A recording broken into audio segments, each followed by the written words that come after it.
El Instituto de Medicina Forense, conocido como Morgue Judicial, depende del área de servicios judiciales de la Administración General del Poder Judicial de la provincia de Córdoba.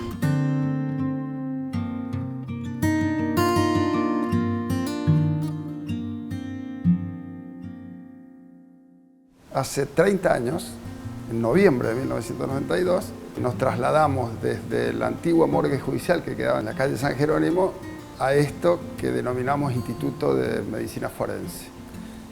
No solo fue un cambio de nombre, digamos, sino también de concepto en relación a que a partir de ese momento se empieza a desarrollar una institución de ciencia forense en el ámbito de la justicia de Córdoba, que tiene en el proceso criminal, digamos, en la investigación, tiene una particularidad que es muy interesante, es muy novedosa, fue muy novedosa en aquel momento, porque la investigación en un proceso donde hay una muerte violenta transita por dos momentos. El momento que actúa Policía Judicial, que depende del Ministerio Público Fiscal, y otro momento que actuamos nosotros, que somos el Instituto de Medicina Forense. Está articulado con el funcionamiento del Poder Judicial a través de los pedidos que se hacen en los procesos de su intervención, de la intervención médica, sobre todo en los procesos donde se afectó la vida y hay una persona fallecida.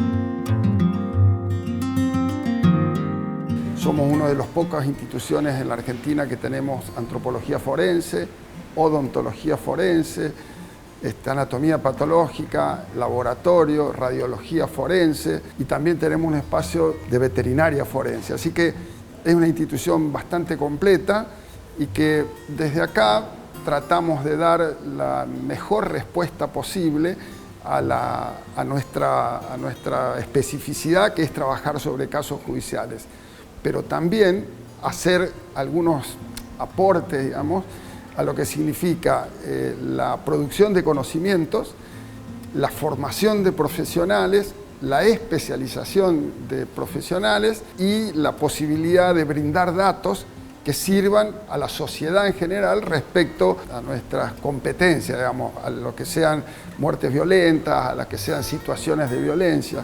Los informes del Instituto de Medicina Forense son trascendentales. Incluso en Córdoba, el Instituto de Medicina Forense que tenemos tiene prestigio nacional, porque los forenses que se forman allí, que estudian, que trabajan, no solo hacen la labor de autopsia, sino que además forman profesionales.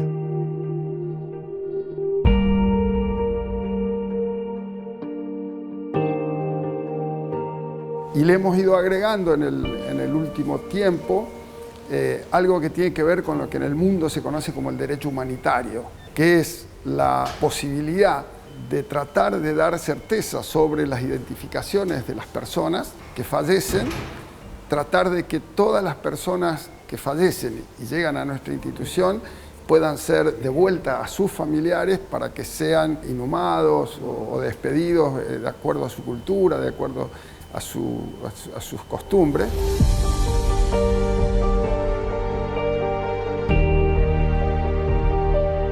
Actualmente tenemos 21 médicos forenses que trabajan en guardias 3 por día. Somos la única institución a nivel nacional que garantiza que por lo menos 2 forenses, 2 médicos entrenados, especializados, trabajen en cada autopsia. Esto es muy raro encontrarlo en las otras instituciones, pero esto además tiene que ver con la necesidad de ir aplicando criterios internacionales, digamos.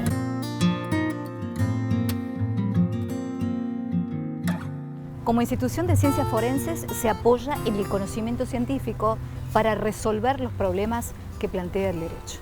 Se toma primero el conocimiento del caso, se remite el cadáver de la persona hacia el Instituto de Medicina Forense y se trata de establecer las condiciones, primero jurídicas, para hacer el acto de la autopsia, y una vez que están dadas las condiciones jurídicas, se efectúa el acto de la autopsia. Lo que hacemos las personas que hacen ciencia forense es producir informes que le deben servir a la fiscalía, es decir, a los funcionarios o a los magistrados, para poder analizar los casos judiciales, para poder dar resolución a esos casos con el aporte que venga desde la ciencia forense. Hacemos pericias tanatológicas, las llamamos, que son las autopsias donde trabajamos, pericias donde trabajamos con las otras ciencias, con antropología, donde se incorporan los informes de anatomía patológica, el laboratorio, etc. Y eso va a las fiscalías. Y actualmente estamos procurando establecer una cuestión que nos parece muy interesante, que aporta mucho, que se llaman informes integrados.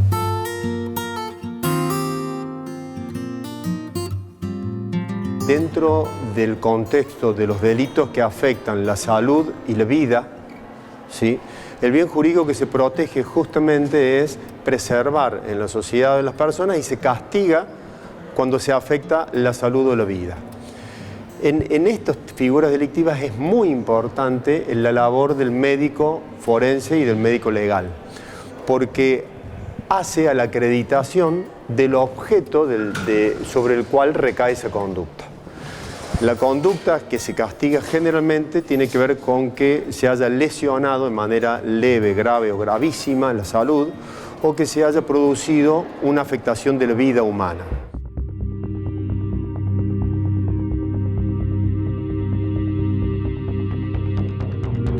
Y el trabajo técnico de los forenses es muy importante porque toman la ciencia médica y tratan de descubrir y leer qué sucedió con ese ser humano.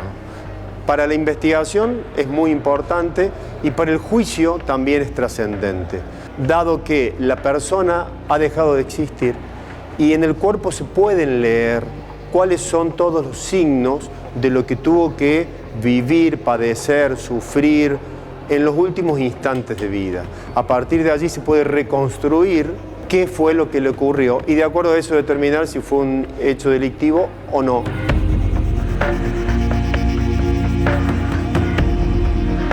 Nosotros acá, bueno, dividimos en guardias, tanto acá del instituto como días de consultorio en tribunales 2. Ahora es tribunales 1 y también tribunales 2. Se hace la parte de penal, la parte de civil. Acá particularmente todos tenemos asignados días de guardia, tenés tu equipo de guardia de tu día y básicamente lo que hacemos acá en el instituto son las autopsias, que son autopsias médico-forenses, es decir, lamentablemente hoy en la práctica casi no hay autopsias clínicas, que antes en los hospitales se hacían, lo cual está bueno para una cuestión epidemiológica, digamos, de prevención, de salud, de, qué sé yo, muertes que no son muertes violentas, que no deben venir acá, y que se hacían y que con eso se obtienen diagnósticos para hacer después medicina preventiva.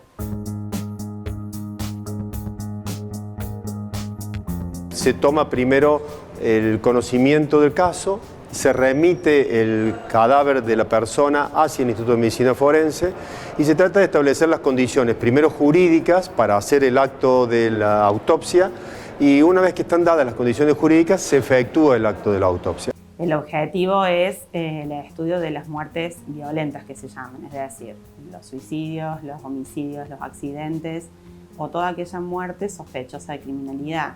Yo, por ejemplo, malas praxis, maltratos infantiles o todo lo que sea sospechoso de criminalidad. Esto que te digo de las muertes no violentas que terminan viniendo acá porque muchas veces se caratulan así como muerte de etiología dudosa, que yo, a lo mejor una persona que se encuentra sin vida en un domicilio y que no queda claro las circunstancias y termina viniendo. Hoy por hoy existe en Córdoba capital un servicio que se encarga de eso, que es la UCO, que es la que debería ir a ver esos casos y certificar. Si no encuentra nada violento, emitir certificado de función y si encuentra algo que le genera alguna duda, hacer la autopsia clínica. Y mientras hace la autopsia clínica, si ahí hay algo que sospeche de criminalidad, venir a la morgue. Ese sería el procedimiento. Pero en la práctica como que terminan viniendo muertes que por ahí no deberían ser objeto de una autopsia médico-forense.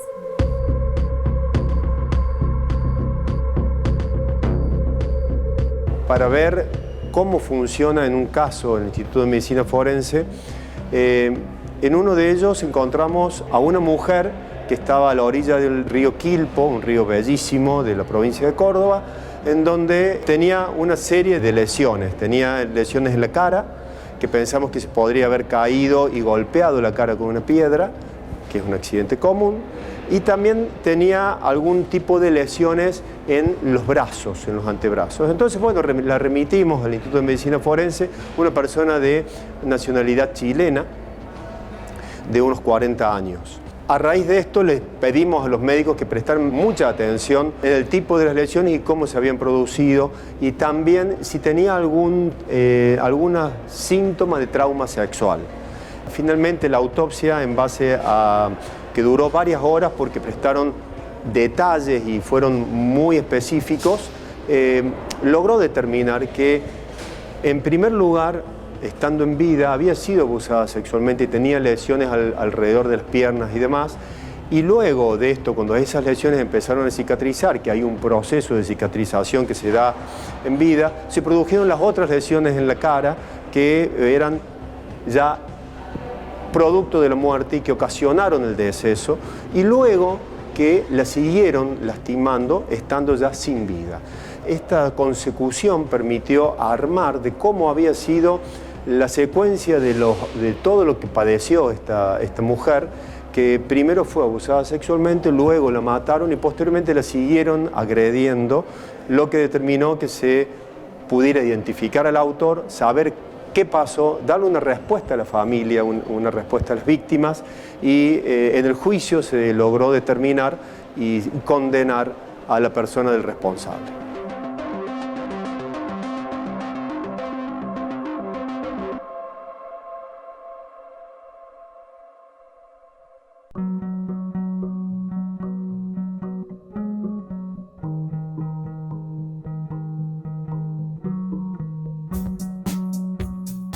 Una vez que el cuerpo ingresa, para poder realizar la autopsia tenemos que esperar lo que se llama la orden de autopsia. Que la orden de autopsia no es ni más ni menos que un oficio que emite la fiscalía que instruye la causa, que nos autoriza a trabajar sobre el cuerpo. Sin eso no podemos tocar los cuerpos. La manera de trabajar, se trabaja siempre en equipo, con el equipo de guardia. También tenemos la participación y la ayuda de los concurrentes.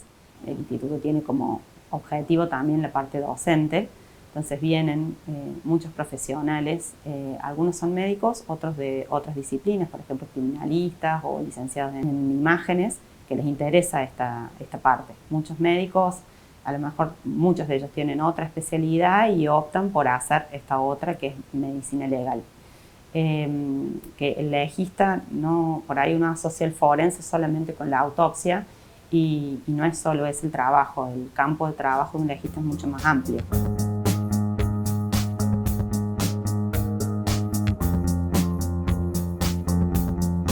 Una vez que el cuerpo ingresa, que recibimos la orden de autopsia que nos autoriza a poder trabajar sobre el cuerpo, comienza lo que se denomina la necropsia propiamente, o la autopsia. Siempre tenemos protocolos de actuación de acuerdo al tipo de muerte, no todas las autopsias se encaran de la misma forma. Hay requisitos o pautas mínimas que siempre hay que cumplir, pero en función del tipo de caso con el que nos encontramos es la modalidad de trabajo que vamos a adoptar, digamos. Veamos ahora en detalle cuáles son los procedimientos que se realizan en la institución. Generalmente siempre empezamos a hacer la toma de fotografías, se fotografía todos los cuerpos acá cuando ingresan, se los identifica con un número, que eso queda plasmado en un libro que tenemos de ingreso para que los agentes de guardia permanente, o vulgarmente conocidos como morgueros, con cariño se lo decimos así, son los encargados de hacer la recepción de los cuerpos y de ingresarlos. Y eso queda todo plasmado y anotado en este libro de ingreso.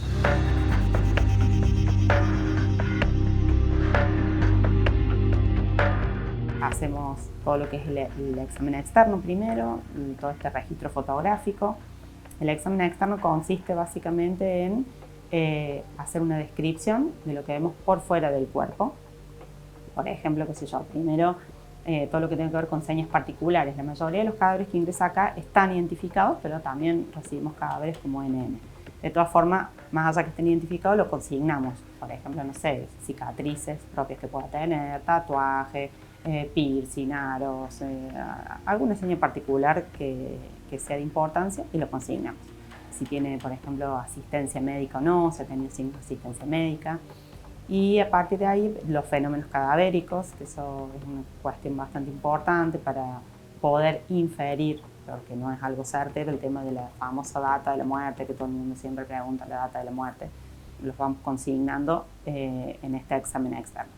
Y a partir de ahí hacemos todo lo que es la descripción de las lesiones propiamente. Ahí ya nos abocamos a las lesiones. Si bien seguimos un protocolo, como te digo, así de pautas mínimas, pero también cada equipo tiene su autonomía a la hora de trabajar, de cómo se organiza, como a uno le resulta mejor y más didáctico, y sobre todo después y entender el informe que uno va a plasmar y sobre todo que lo entienda a quien va a remitir ese informe.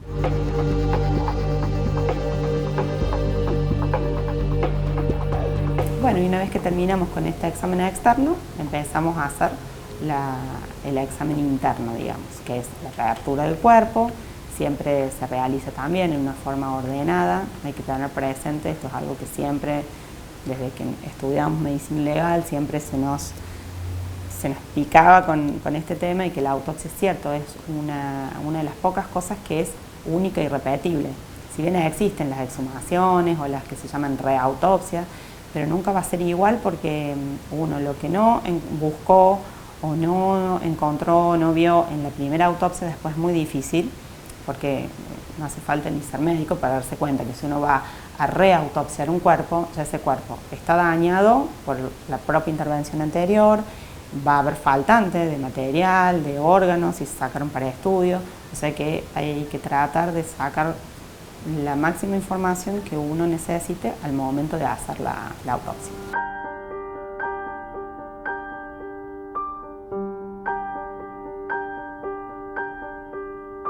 Dentro de los distintos casos en los que ha tocado intervenir el Instituto de Medicina Forense, recuerdo específicamente uno en el cual teníamos una víctima joven que había sido encontrada en el monte, retirado unos 5 kilómetros de la zona urbana, y tenía alrededor del cuello un doble lazo de 5 hebras. Esto es un lazo muy específico que se usa para determinado tipo de actividad con animales. A partir de ahí, cuando fue remitida el cadáver de esta criatura, que se llamó Yamila Garay, al Instituto de Medicina Forense, les pedimos específicamente a los médicos que tuvieran mucho cuidado cuando sacaran ese lazo del cuello, porque a partir de ahí podíamos determinar quién lo había usado, tomando ADN de ese lazo, si había sido el elemento productor de la muerte, y además podíamos ver quién lo había manipulado con anterioridad.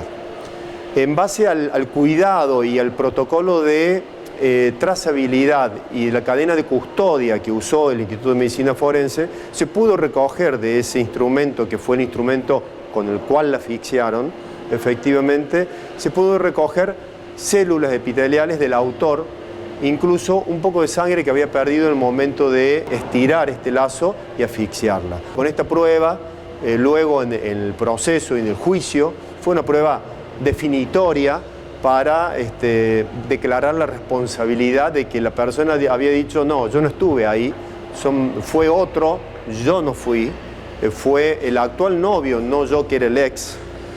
Y frente a esta prueba científica se logró una prueba trascendente para aclarar qué le pasó y quién era el responsable de este caso.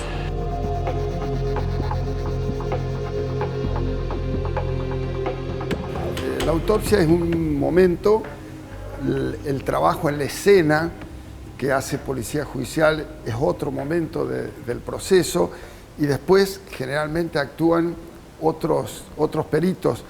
Cuando nosotros concluimos con los aportes de la autopsia, convocamos al resto de los profesionales, a la fiscalía, pueden venir las defensas, puede venir la querella, y hacemos una reunión colectiva donde tratamos de aclarar todas las dudas técnicas que surgieran de los propios informes o de las preguntas que tengan las partes o la fiscalía. De esa manera está todo el mundo enterado de cómo es el proceso, hay transparencia en el proceso, en el análisis del proceso, y contribuye la mirada profesional, colectiva, digamos, esto de la interdisciplina es un aporte muy valioso.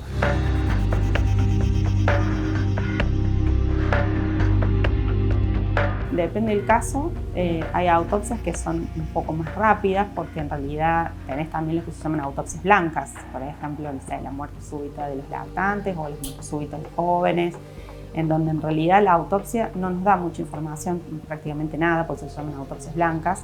La información, si la obtenemos, es a través de los métodos complementarios de todas las muestras y demás que nos saca para mandar a analizar. O sea que al momento de hacer la autopsia no tenemos respuesta. Eso pasa muchas veces, que se nos exige, sobre todo, no sé, si el caso encima es algo mediático o que tiene cierta presión.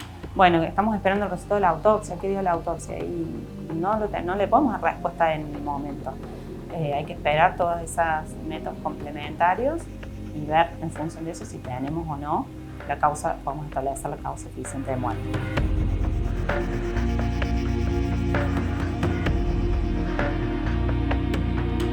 En las veces que lo hemos producido han sido informes importantes, hemos dado respuestas muy interesantes al proceso y de esa manera se puede mejorar, digamos, la prestación de la función de la justicia. En la morgue se practican las autopsias que ordenan las fiscalías y se entregan los cuerpos a los familiares siempre con la orden judicial correspondiente. Y generalmente, una vez concluida la autopsia, son las empresas fúnebres quienes vienen a retirar los cuerpos. Algunos quedan resguardados si no hay familiares, por ejemplo, porque a veces sucede, o familiares que no viven en la ciudad y deben quedar resguardados, pero generalmente el cuerpo es retirado.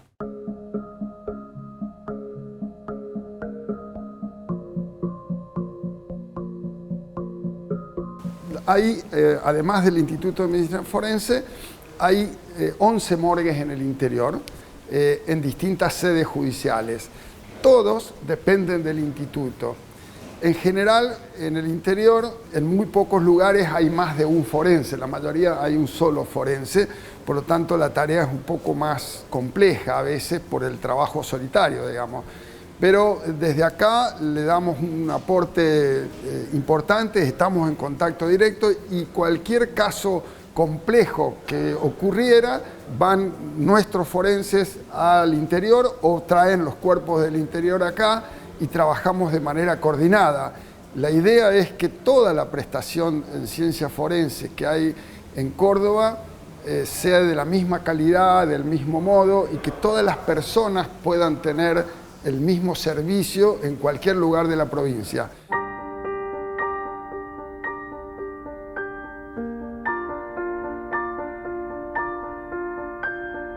Hemos generado un espacio que llamamos de abordaje de víctimas secundarias.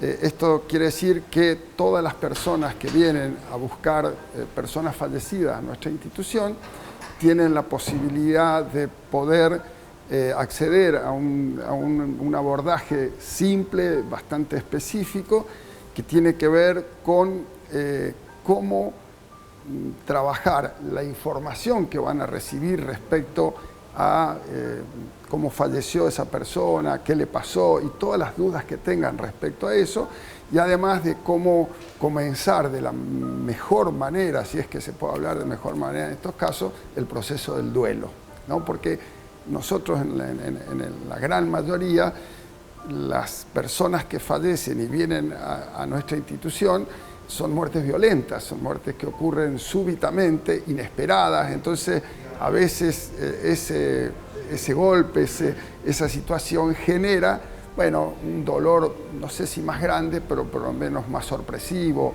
más impactante en los familiares. Así que este proceso de abordaje nos está dando, si se pueden decir, satisfacciones, porque hemos tenido contacto con familiares, hemos pedido trabajar y que la gente hable de este tema, y en la palabra muchas veces aparecen elementos que son interesantes para poder ayudarles a ellos a resolver esto.